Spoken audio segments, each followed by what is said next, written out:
momento de hablar de nuestros hijos, así que pongámosle muchísima atención, digamos cuando son pequeños o de repente van creciendo jóvenes y cambian esas conductas un poco rebeldes, quizás hasta agresivos, y uno dice, están empezando a tener problemas con los amigos, con la familia, con los estudios, etcétera. Bueno, a ponerle atención, pero ¿de qué manera? Hoy está con nosotros la experta, la psicopedagoga María Chávez, a quien tenemos el agrado de tenerla. Qué bueno. Marta, no importa. Martica, ¿cómo estás? Con M. Encantada de estar aquí, muy agradecida además, Patricia, por el espacio. Bombardeé las redes, como te dije antes de entrar al aire. Estoy deseando que el país entero sintonice esta entrevista.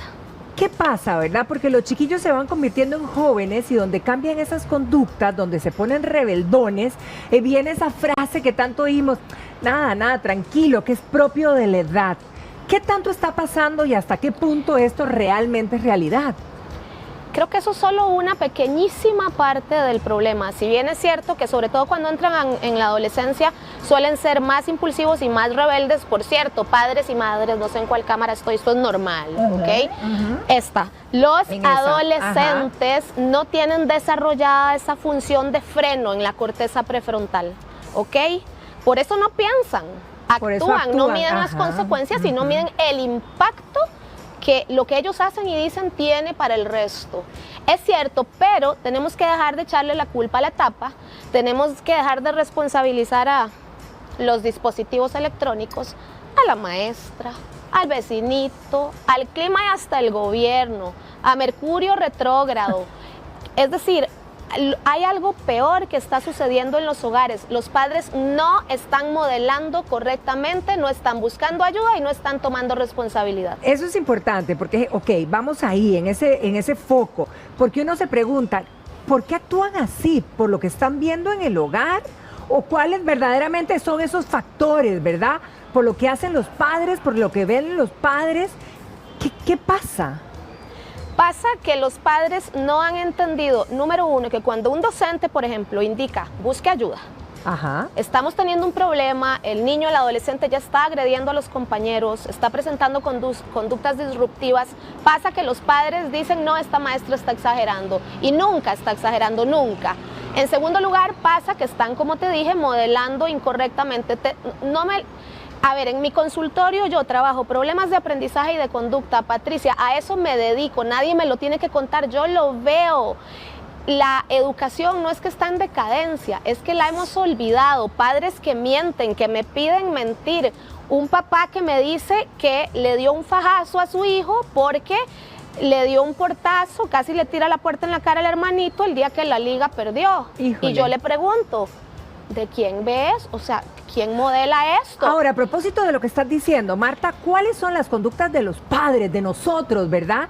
Que generalmente crean estas conductas para mal en nuestros hijos. No se revisan a sí mismos, no nos observamos, somos maleducados, no nos queremos. Esta misma semana, Patricia, en el consultorio, un padre que estacionó bloqueándole el paso, la salida al otro profesional que trabaja donde yo tengo el consultorio y dice, no pasa nada. Y yo, ¿pero qué es eso? Uno no bloquea los garajes. Sí, claro. Padres que mienten, padres que estallan si no se hace lo que ellos dicen, cuando ellos dicen, padres que no saludan. Normalizamos la violencia desde el momento en que yo considero que no mereces que yo te diga buenos días con la historia de que es que yo estaba muy apurada y como es por WhatsApp no es necesario.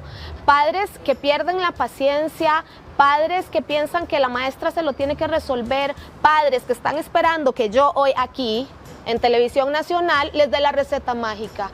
No hay receta mágica.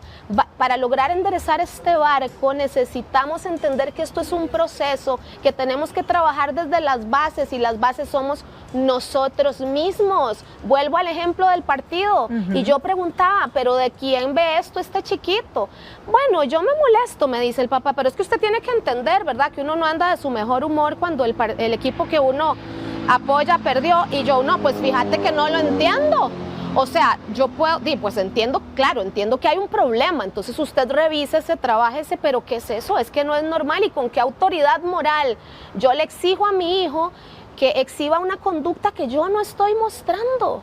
Es que es imposible, no hay cómo ayudarles. Tengo madres profesionales con doctorados a las que he tenido que decirles, perdón, pero se dice buenos días. Sí, no, pero es que la verdad es que no lo considero importante. Pero me lleva a su hija adolescente para que exhiba normas de cortesía. Explíquenme, ¿cómo les ayudo? No me dejan muda y a eso iba. Entonces, ¿qué pasa cuando los chiquillos, los papás llevamos a los chiquillos a una consulta? Si nosotros no cambiamos, ¿pueden haber cambios en los chicos? No. Así de grueso. Así de grueso, tajante y triste. No. Hola a todos, no se puede, no hay manera.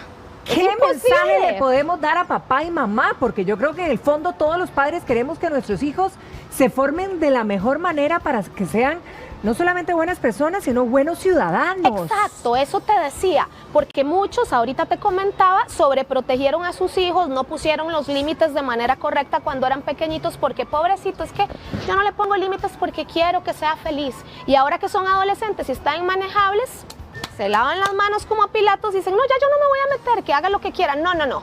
Está obligado a llevar adelante a ese hijo y está obligado. Es un deber civil, porque es un deber civil tácito, entregarle un buen producto a la sociedad. ¿Qué consejos? Obsérvense a ustedes mismos. Primero, reconozcan que hay un problema. Entiendan que cualquier resultado que se obtenga va a ser producto de acumulación de experiencia de muchas sesiones de trabajo. No le eche la culpa a nadie. Haga caso cuando le dicen que busca ayuda, que tiene que buscar ayuda. Tenga paciencia. Esperan que las cosas se resuelvan de la noche a la mañana cuando llevan años bajo un patrón de crianza que a todas luces genera el efecto contrario al que ellos están esperando, al que el niño necesita para desarrollarse y al que la sociedad espera. Ahora, Marta, mucha gente debe estar en este momento, ¿verdad? Identificándose con la situación y pensando, bueno, yo estoy en esta camisa de 11 varas. Ajá. ¿Cuál es el primer paso a dar para empezar a corregir? Aceptar que hay un problema. Yo no puedo solucionar algo que no existe.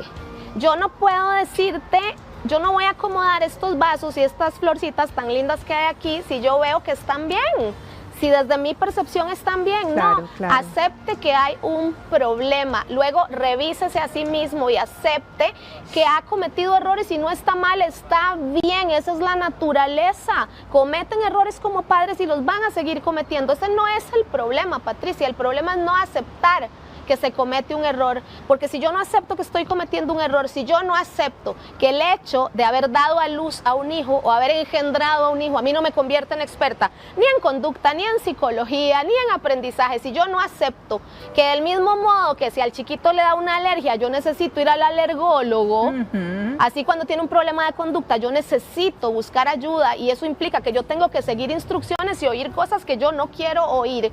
Si yo no acepto eso, no hay forma de resolverlo. En la experiencia que tenés, en todos los chiquillos que estás tratando, ¿verdad? ¿Cuántas veces ese comportamiento es el reflejo de una situación de los padres de familia? De los problemas internos nuestros como padres. De la última oleada de problemas de conducta, porque yo siempre hago mis cálculos y voy anotando, llevo mis cuadros, mis hojas de Excel, mis estadísticas. Más de un 80% de las veces, no todo, pero sí un importante porcentaje de un 40% de las conductas inadecuadas que exhibe un niño o un adolescente se debe a mal manejo. Es que quiere hacer lo que él quiere, nada más. Y yo tengo que decirle a madres adultas, pero es que vos querés las cosas a tu manera siempre. Yo insisto, yo sé que ya es cansino, revísense, ese es el principal consejo, revísense. Yo sé que muchos no pueden pagar una terapia, yo sé, porque los estoy oyendo decir esto. De hecho es cierto. Y yo lo he intentado todo, no es cierto que lo han intentado todo. Y puedo decirte que un altísimo porcentaje de padres y madres que suspenden una terapia no la suspenden por cuestiones económicas. ¿Por qué? Es que verás que ya no quiere ir y yo no quiero hacerla sentir incómoda. Pero que es que si tiene una infección y dice, no me quiero tomar el antibiótico, ¿qué haces? No se lo clavo, claro. Por supuesto. Es que no quiere ir. O cuando uno los hace enfrentarse a la realidad de, vea, usted está haciendo esto mal, y no lo revisan, no se observan y no reconocen humildemente, prefieren dejar a su hijo, a su hija, sin un programa que le está ayudando, con tal de no aceptar. ¿Por qué cedemos? ¿Por qué cedemos ante, digamos, ante los chicos que ni siquiera tendrían que tener, verdad, ellos una decisión como esa? Porque no sabemos cómo educar, porque nos han bombardeado con la idea de que todo es agresión y que tenemos que ser demasiado democráticos. No exactamente, o sea, ustedes pues sí y no estoy diciendo que no hay que escucharlos, que no hay que promover el diálogo, que no hay que respetar ciertas cosas fundamentales, pero cuando se trata de educación, vos como madre se supone, esperamos, te lo pedimos universo, Dios, que sos la persona madura que sabe que es bueno para tus hijos y tus hijas. Claro. Pero no, o sea, ¿qué pasa? Que no se han trabajado a sí mismos, vienen arrastrando un montón de debilidades, de temores, de carencias. Padres que no son firmes por cosas como es que a mí yo me sentía abandonado o abandonada, o a mí mi mamá me trató mal, pues trabaje, se vaya a terapia, es que no tengo plata, pues hay opciones gratuitas, búsquelas. Ahora, Marta, para digamos una situación como la de los chicos que no calzan en ninguna escuela o colegio y que van de un lado a otro, ¿verdad? ¿Cómo abordar esta situación?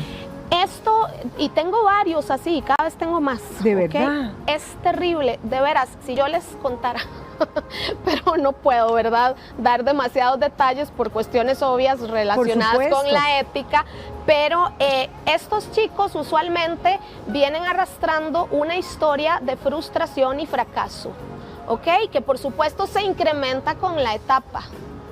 Con la edad, por supuesto que sí, pero niños a los que no se les puso un límite correctamente, y estos chicos iniciaron mostrando algo que se llama el síndrome del emperador o el síndrome del pequeño tirano, que es un chiquito que no entiende que no estamos en este mundo para hacer lo que ellos quieren, que no entienden que las cosas no son como ellos siempre esperan.